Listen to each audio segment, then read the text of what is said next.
Got the carrier out. Pretty sure it needs a new pinion.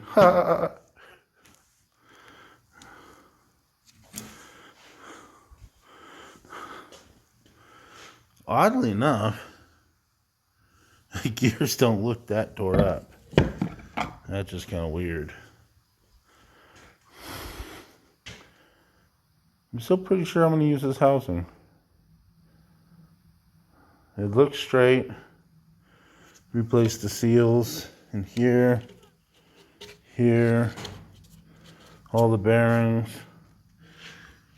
The race itself doesn't look, like it's screwed up where it goes, so I think you can change out the races and bearings. I think this will be fine once I weld it back up.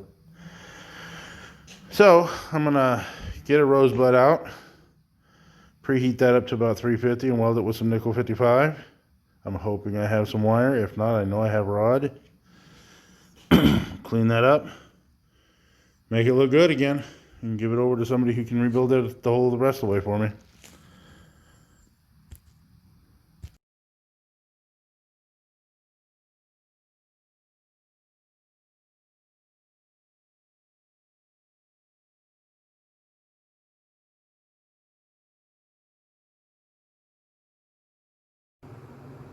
Inside the Ford dip cover, it says Ford GP4106.